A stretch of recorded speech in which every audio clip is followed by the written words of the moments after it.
Based sa CT scan results niya, negative ang head niya for any severe concussions. Pero based on the x-rays, wala naman nabali ring buto. Pero your mother still cannot walk dahil nagkaroon siya ng dislocated bone sa hip section niya. Siguro in about a month's time, that's the healing period. But she can always go to my clinic for a regular checkup. Thank you, Doc. Okay. Thank you.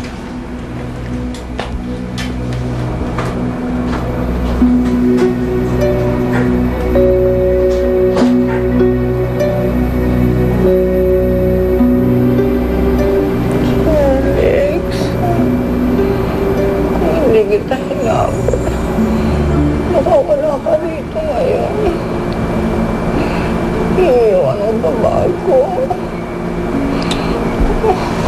Paano lang ako ngayon, Alex? Rosita, huwag mo sabihin yan. Nagigilty tuloy ako sa ginawa ko sa inyo. Huwag kong iiwanan ako.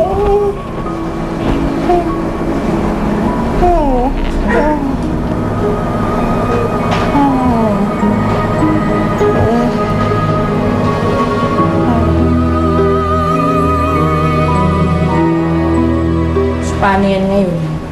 Paano kayo makakaalis dun sa mansyon? Siyempre, ang drama ni Felix ngayon, torn between Melissa and Amorpeque. Ending yan, babalik na naman kayo dun sa bahay. Good luck na. Eh, ano bang gagawin ko? Paano kung gusto talaga ni Felix bumalik sa bahay nila? Kung ako tatanungin mo, ayoko talaga. Pero wala naman ako magagawa kung yan talaga yung gusto niya. Alam mo ba, pinili niya yung nanay niya over the girlfriend.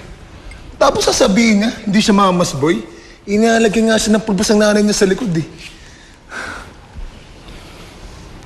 Uy, okay ka lang ba? Yan ka na naman pare, hindi ka naman nakikinig sa mga sinasabi ko eh. Pare, namimiss ko si Melissa eh. Pare, huwag mo na isipin si Melissa. Hindi ka rin naman niya iniisip eh. And plus, si Rebecca nandyan lang. Kung ako sa'yo, ayusin ko na lang kung ano meron sa inyo. Kesa kung ano pa yung mga inihirit mo dyan. Anak, kung nasa ng asawa mo, dapat nandun ka. Intindihin mo na lang yung sitwasyon ni Felix dahil kailangan siya ni Ophelia ngayon. Malay mo, magandang pagkakataon din ito para may pakita mo dyan kay Ophelia na hindi ikaw yung masamang babae kagaya ng iniisip niya. Kung late-lating ka niya ng harapan, tiisin mo na lang muna alang-alang sa asawa mo. Ano yun na ano yun? Martir lang ang dating ni Melissa? Ano ka naman magiging masaya niyan? Eh, teka nga. Sa tingin niyo ba, masaya si Felix na layasan yung Ophelia na yon? Hindi. Pero ginawa niya. Alang-alang sa'yo, anak. Para sa ikabubuti mo. Ganun kanya kamahal.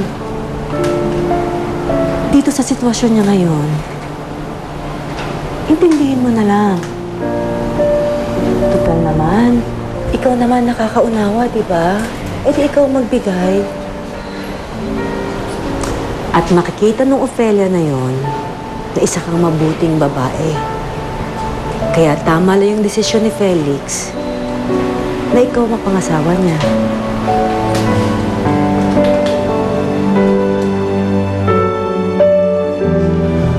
Pare, tingin ko, hindi na maayos ang pagsasama namin ni Rebecca. Kala ko ba, pumayag kang i-workout ulit? Yung plano niyo, di ba pumunta ng States? Sinabi ko lang yung kay Mama para tigilan na niya ako. Ito naman si Rebecca, tumang-tuwa. Perfect gift ako yun para sa anniversary namin. Nakakalimutan ko nga kung kailan ang anniversary namin eh. So ano yan, pare? Ano gagawin mo? Pare, nag-i-expect si Rebecca na pupunta kayo ng States.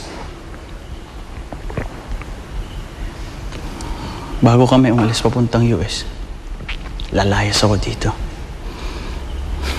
Hindi nila ako makikita. Mapipilitan si Rebecca umuwi mag-isa. Hayop ka! Wala ka pa rin pinagbago! Ah! Walang hiya ka!